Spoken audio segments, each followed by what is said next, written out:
Hello, what's up, guys? How are you, everyone? I hope everybody is well. Today, I have one Toyota, and today I will show you in this car, in this hybrid car, where is the hybrid fuse, where you can disconnect all those hybrid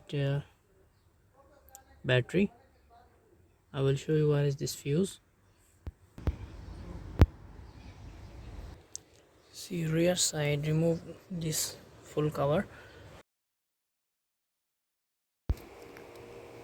When you remove full seat cover, everything, then rear side there is one small filter. Remove this filter cover and then you can get inside. See this orange one, this is the main hybrid fuse. If you work anything in this car, you need to remove this fuse.